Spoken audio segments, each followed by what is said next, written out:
Hello, everyone, and welcome back to the Absolutely podcast. It sounds so good to say that again. I have taken a little bit of a hiatus from this podcast over honestly almost a year. I was recording episodes week after week. I have so many episodes that are so good for you all to refer back to, but I'm sure some of you missed having me on your feed every single week for your morning walk or run or listening before bed whenever you listen to your podcast. Personally, I listen to podcasts when I work out, which I have come to find out that that's like kind of a psychotic trait, but I love a working out podcast, and even one that is health and fitness related can be super motivating. So I love podcasts, and I took a break to focus on other areas of content in my business, test some things out. As a business owner, I'm always trying to do the things that are going to help me reach the biggest audiences and obviously convert clients. And running a business over here, I love to do obviously things for fun, but I also want to make sure that what I'm doing is captivating the right people. And podcasts were something that kind of went on my back burner just because the reality of it is it's really easy to reach people on things like TikTok and Instagram or whatever. And so I have been pumping out the content over there. So just know if you're only a podcast listener, which I don't think anyone on here listening is, maybe you are. I would love that. I would love to see if you're just a podcast only fan. But if you have been missing me, I have a lot of content everywhere else. But that being said, so excited to get back into podcasting. It's just something I really missed. Like I said, am a big podcast listener in just like my everyday life. I love listening. And this time around, I still want to do a lot of the same things and same topics that I talked about before, but I do want to add a little bit of my personality in. I know I would give a random life update here and there and whatever, but I really want to focus on honing in on my personality and telling stories and whatever. So if you're not interested in that, that's okay. You can always just skip ahead. My feelings will not be hurt if you do that. But I do really want to capture more of that. So every podcast I've decided I'm going to start out with a rose and a thorn for the week. So if you've heard of like highs and lows, peak or pit, we in our family used to call it a rose and a thorn. So I'm going to share something that was really positive in the past week that was really exciting for me or maybe a win for me. And then I'm going to share a thorn, which is something that maybe wasn't so positive, wasn't so good, but I think that it will kind of capture what the vibe was for my previous week. And then I'm also going to go over my like favorite for the week. It could be a favorite product, favorite item. I'm looking at mine right now and I'm giggling because it's something really random and it's like really a Coach Abby thing to have this be my favorite. But you know what? To each their own. Now, today's podcast episode, because at the end of the day, we are a health and fitness podcast, and I want to help all of you ladies feel your best, look your best, everything in between. We're going to be talking about how to beat the daylight savings slump.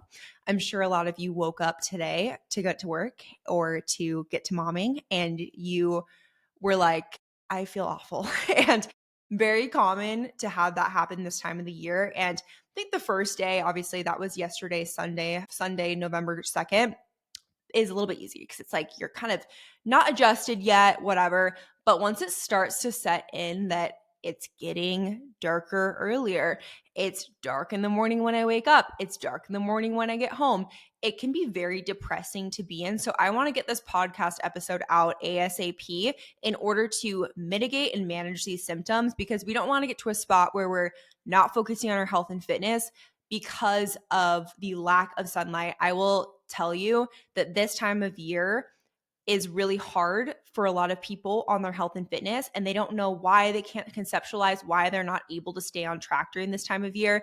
And a lot of it is actually due to their hormones and due to how their body is responding to the lack of light. So I'm going to be talking about supplementation, other lifestyle things that you can do to beat the daylight saving slump. And maybe you might be thinking, "Oh, I don't that doesn't affect me. I am immune to the daylight saving slump." Look back on your years. Do you have a time of the year that you struggle?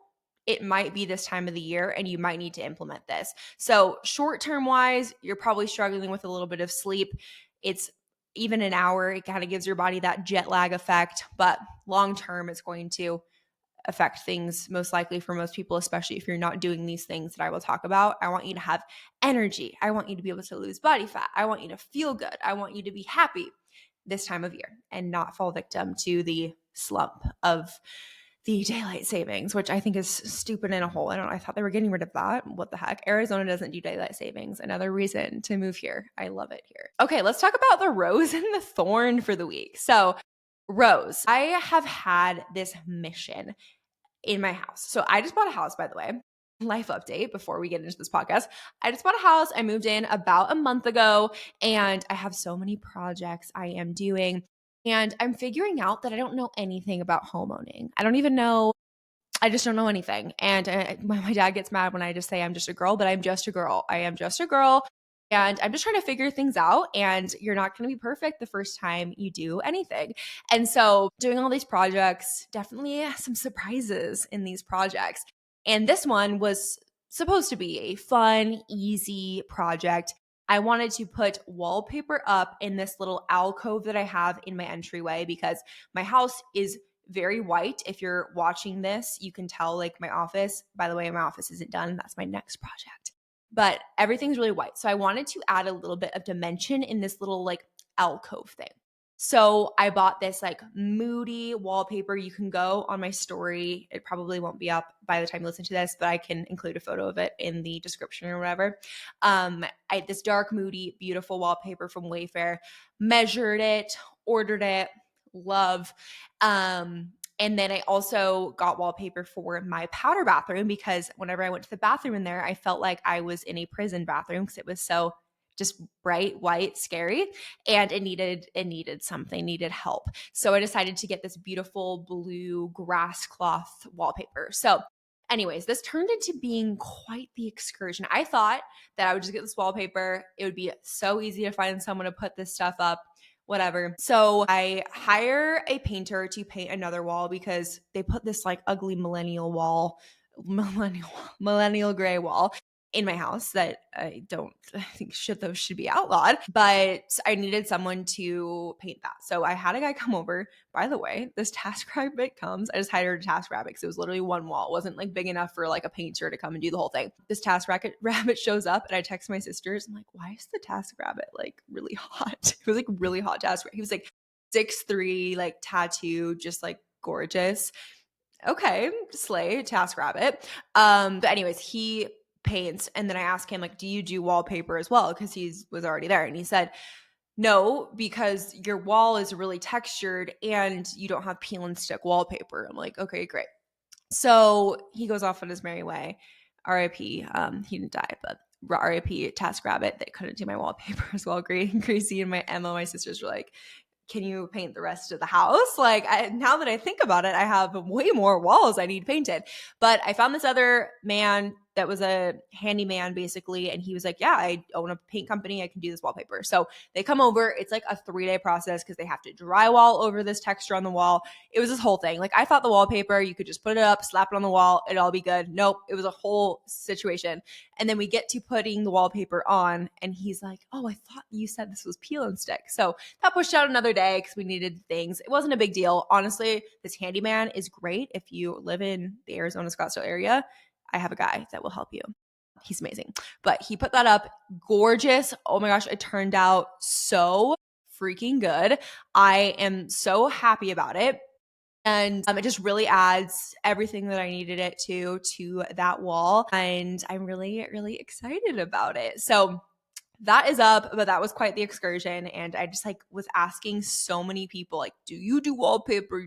Like literally just loitering around houses trying to figure out how to put this up because that's out of my pay grade, especially not just like a peel and stick, like the real deal whole situation. So I can't say that I'm going to wallpaper this room I'm in currently, even though I want to. I'm like obsessed with wallpaper now, but it looks so good. Like I am literally obsessed. And if you would have asked me like what your rose is for the week, like 5 years ago, and I would have said wallpaper, I would have thought you were crazy.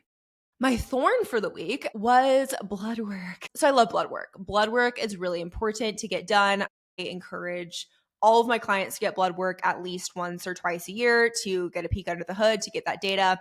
I have been in my own little health journey, and I'm going to do a whole podcast episode on my gut and hormone health journey because let me tell you, it's been a lot. I'm taking a lot of supplements. I'm doing a lot of things. I'm getting off of birth control. It's fun. So I'll do a whole podcast episode on that. But my thorn is blood work because I have been cursed with this, like, I don't even know what to call it, like irrational fear of blood/passing out. I wouldn't even say it's a fear. Like, literally, my body just like has this insane reaction when I get blood taken. Especially like shots are usually fine, but when I get blood taken, I literally like lose all color in my face and will faint. Like, I actually passed out putting a continuous glucose monitor on my arm recently because I could like not even think of the blood. I don't know why I've been cursed with this, but I was like nervous about this blood work appointment for a couple of days, just not because of the needle. I'm not scared of getting poked. I'm not scared of doing that. I'm scared of fainting. I don't want to faint in this doctor's office. So anyway, I go in, I'm like cracking jokes with the phlebotomist. I tell them to lay my seat back. They give me apple juice. Your girl was good to go. No problem. I've had my blood taken now 4 times in the last like 2 months, and I haven't passed out once. So I think that we can retire this fear. I think that it's more so just a fear of I don't want to faint. But I think the thorn, I mean, no one likes to get their blood taken, but it does produce great data and we need to do it. So, anyways, that was a necessary thorn, but honestly turned out to be a rose because I didn't pass out and I got all my data. So there we go. Favorite product, I'm laughing because I'm looking at my notes right now. Favorite product is rotisserie chicken. I've been such a rotisserie chicken girl lately. With this health journey I'm on, I'm eating all whole foods. And you know what? It gets exhausting having to prepare all whole foods. And just to have one thing that I don't need to prepare is amazing. So I have some things in my freezer that I can like pop out, pop in the air fryer if I want to. But a rotisserie chicken has been like literally it should be paying rent in my fridge. Like I have one in my fridge at all times. It is such an easy, quick protein source. Like you come home, you only have 5 minutes, grab a little rotisserie chicken. Like it's just fabulous. It's in a bag. You can just pull it out. I know the plastics and stuff probably aren't the best, but you know what? One time a day for one meal, that is my favorite. And I swear that rotisserie chicken tastes different than other chickens. I cannot reheat chicken. It tastes like just disgusting to me when I do that. So I love a rotisserie chicken because I just pull it off. I put it in my bowl. I've been doing like a little bowl with some jasmine rice, a little coconut oil, some hummus. It's so good. And I have been obsessed with my whole food meals that I've been having. Highly recommend putting a rotisserie chicken in your fridge and just having it rotate. A rotating rotisserie chicken hurt nobody. So that's my favorite of the week. So now that we've gone into lots of house stories and my favorite product of the week, I'm laughing that it still says rotisserie chicken. Let's talk about how to get out of this daylight savings slump that you might be experiencing currently. Okay, so the first thing that I want to educate you on is the necessity of light exposure when it comes to daylight savings time. Because as you know, we go from having way more hours in the day of daylight to less hours. And that can really impact a person's mental health and physical health. So if we can augment this light exposure, it will make such a big difference. I'm sure if you took the data of yourself going outside and getting 10 minutes of sunshine in every single morning, and you looked at how your mood was that day, how your cravings were, how your energy was, I would guarantee that the data would show that you probably perform better and feel better on the days that you do get sunlight. And so the fact that now we're maybe not able to get sunlight unless you sleep in, it makes it a lot harder.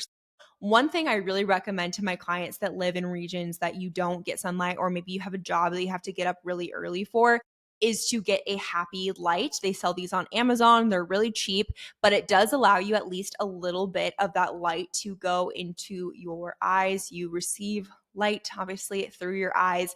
and through your skin too.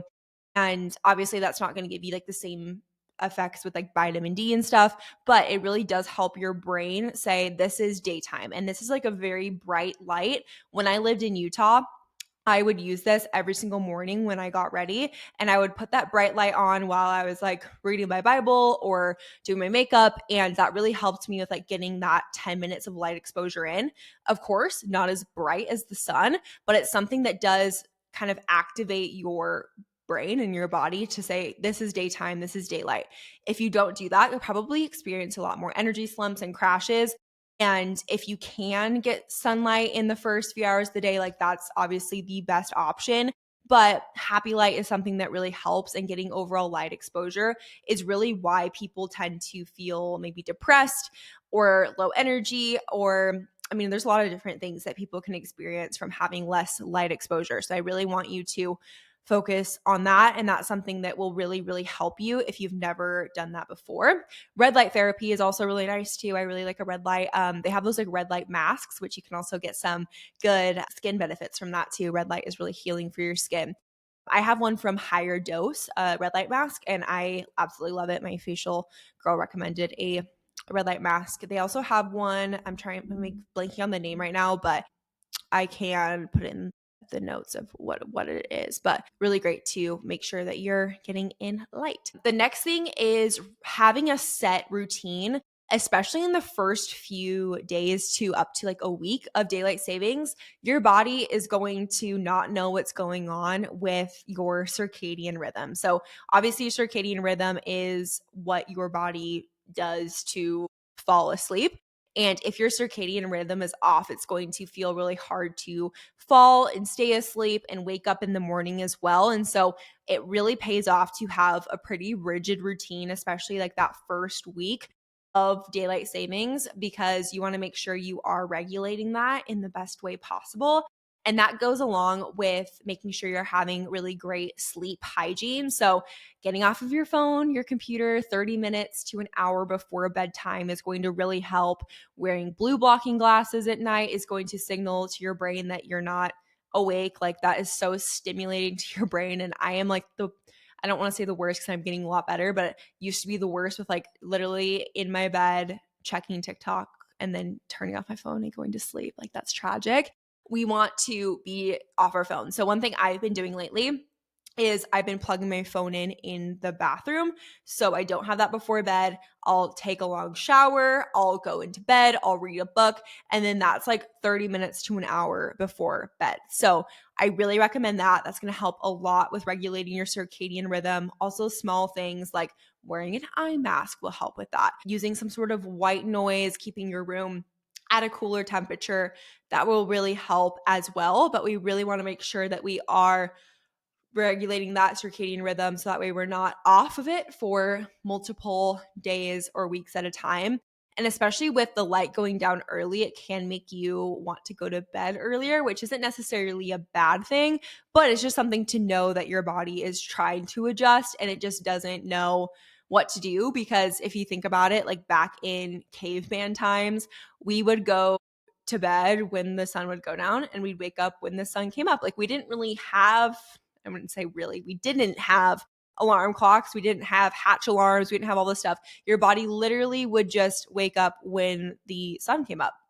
And so if we can somewhat lean into that natural circadian rhythm, you will feel a lot better. Some ways to boost your energy, because I know a lot of people turn to caffeine or maybe other supplements or drugs or whatever to make us have energy. And obviously, those things are great in some circumstances, but they also can be harmful if we are overdoing it or if we're doing it for a long period of time and relying on those things. So I am a really big proponent for movement.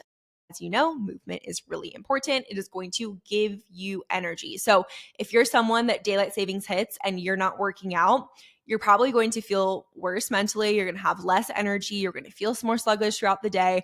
And you don't want to feel like that. I think that's a really great motivation to getting workouts in during daylight savings, is to have that discipline in order to make sure that you're getting to the gym, because that's only going to add energy to your day. One thing I love is my walking pad. Especially for clients that live in very snowy, cold regions where getting a walk in is like actually dangerous for them. I really recommend having some sort of like cardio equipment device in your home. That way you have it easily accessible. Literally, walking pads are, I just checked the other day, $100 to $200 and make such a big difference in literally just 5 minutes of walking. I love pairing it with like walking after a meal or walking while I'm listening to a podcast or walking while I'm working. And I love doing that a few times a day, especially when it's cold, dark out. I don't deal with this as much as when I live in Arizona, but in Utah, I really struggled with this. And literally 10 minutes of walking throughout the day will help you so much, giving you that natural energy increase. And lifting weights and stuff is only going to help you. It's not going to hurt you when it comes to producing like more energy, natural energy in your body, even though you might think like, oh my gosh, I'm so tired right now, I don't want to work out. It's actually the last thing I want to do. I want to challenge you to make it actually one of the first things you do, or have a set routine where like you get your workout in no matter what, because you will feel so much better doing that. And that kind of goes along with caffeine. Caffeine is great. However, it's very much so overdone. I would really try to keep your caffeine intake to 1 to 2 caffeinated beverages per day, around like 200 to 300 milligrams of caffeine. If some of you are listening right now and you're like, girl, I have 2 Alanis and a coffee a day, we need to stop that. That's probably going to burn out your adrenals at some point and going to leave you in a poor spot stress wise. And your body, yes, caffeine is great, but too much of anything is going to be harmful. So I would really recommend, if you haven't already, trying to limit your caffeine intake to 1 beverage per day. I know it's hard. I had 2 today and yesterday, and I need to stop that. But if we can do that, your body will start to kind of manage your energy a little bit better, and your body will get used to having less caffeine. But at first, it feels really rough. But I promise you, the end goal is great. So having a cutoff time with your caffeine as well is going to help with your sleep at night.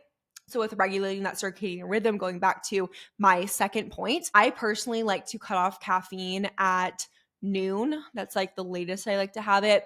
Some days I have it a little bit later. Like today I had it like 1:30. So probably maybe gonna struggle to sleep. I don't know. But if you're someone that's like, I can drink a cup of coffee before bed and feel totally fine. I've heard that a million times. Yes, you might feel fine, but your body, you're not sleeping as good. And so you're not going to get as good of sleep throughout the night. So, or some people can't sleep at all. So there you go. Cutoff times though, really important. Something that I really try to implement for myself and for my clients as well. The next thing is fueling your body. So stabilizing blood sugar, especially in the morning, is going to help with your energy levels the entire rest of the day. So if you wake up and you immediately grab a coffee, grab something sugary, a donut, a pastry, whatever, you're going to probably feel like crap the rest of the day. And if you instead have breakfast, something that is high in protein before coffee, you are going to feel so much better and more stable throughout the day. Managing your blood sugar is going to completely transform your entire health and fitness journey. It's going to help you lose body fat. It's going to help you stay more energetic throughout the day. Your mood's going to be better. Your period symptoms are going to be better.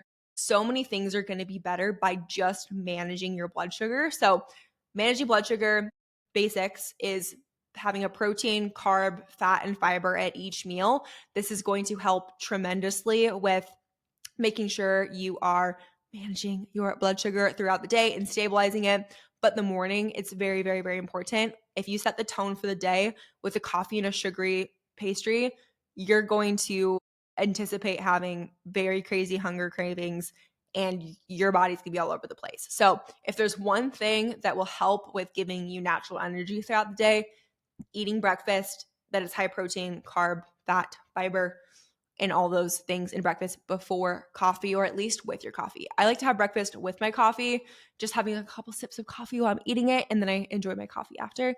I feel so much better. And when I have coffee on an empty stomach, I feel like literally so unwell. So there you go.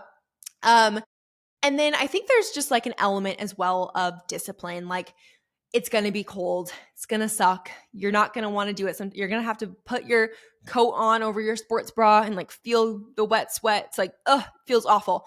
But let me tell you, you will feel so much better once winter ends, knowing and to yourself that you pushed through on those hard days.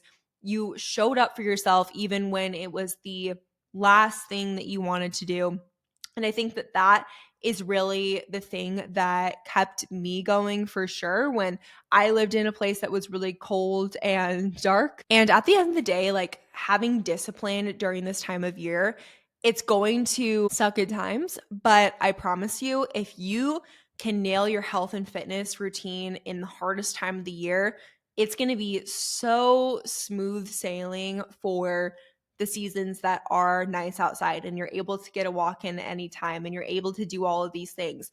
And so I think that thinking about it as a discipline litmus test and just a test to how dedicated you are to this journey is awesome. You're going to have to get creative at times.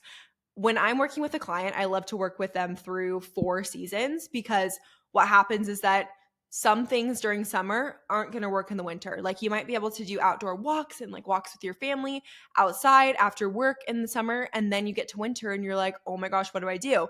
Without the right instruction and someone to be like, let's get creative. Like, what can we do? Can we do a little bit more treadmill time in your workout? Can we get a walking pad and implement that as part of your routine? Can we go to the store and do another lap than we usually do? Like, there's so many small things that you can do to make progress. And I really do believe that like the discipline as well as the creativity and recognizing that like these small habits add up throughout the winter that build your summer body. And I hate to even bring that up because it like sounds so superficial and stupid, but literally what you're doing right now through the winter is going to be what results you have during summer and how confident you feel during summer. And of course, you can get started January 1st, but like, why not try that? Like, getting started right now. That way, you're not 10 pounds up by January 1st. Like, I personally want to be healthy going into the new year and not feel like I have to backtrack a ton. And those little things are really what make a big difference right now, from now until January 1st. And then thinking about it up until summer. I know that feels like forever, but it really does creep up quick. And if we are like, oh, just like get through the winter, whatever, and this is happening every single year, highly recommend you ask yourself about the discipline and like where you want to be in the summer, you know? Lastly, want to touch on supplementation. So a lot of people get very low in vitamin D during the winter because it's cold and you're not outside and you're not getting sunshine in. So that's something definitely to talk to your doctor about, get blood work done, assess any sort of deficiencies with them. And that's something I've been looking at with my clients as well, of like, okay, what functionally can we help you out with, looking at the blood work and supplementation and stuff, and some research stuff that will help a lot of people during that time of the year. Electrolytes are also a really big thing. So making sure electrolytes are balanced. If you don't have balanced electrolytes, you'll probably struggle with low energy levels and feeling more tired. So if you're already feeling these things, daylight savings is only going to like increase that. So I really recommend making sure you're assessing those, getting blood work done, seeing the data. And vitamin D is something to definitely keep top of mind, because if you already have a deficiency and then winter hits, it's going to probably get pretty bad. So I want to make sure we're supplementing with that, but also like not even just supplementing, like whole foods are going to be so helpful for giving you that natural energy and making you feel a lot better just year round. And so I really, really recommend all of that. That's kind of my spiel on daylight savings and how to get rid of the daylight savings slump or not experience it. Or if you think you're not going to experience it, having an arsenal of tools to make sure that that does not happen. So hopefully you all enjoyed that. Also wanted to mention that today I I released my Black Friday sale for the year. This is my only sale that I have on my signature metabolic makeover program all year long. So 20% off, huge, honestly, such a steal. I only have 4 spots open for this. I already had a ton of clients renew, which is so awesome. And then a couple of people join. So only 4 people are left to be able to have a seat in my program. So if that's something that you do want to do, I will put that link down below to learn a little bit more. If you do want to learn a little bit more, we can set up a little short call together. Totally no pressure. If you don't want to do it, I want to make sure that it feels 100% aligned on both ends before working with any of my clients. But thought I would mention that there. But it feels so good to be back, baby. I cannot wait to keep making podcast episodes and continue to educate, help you, and get to know, or I guess you get to know me a little bit more as well. So I will see you all next week and I will chat with you soon. Bye.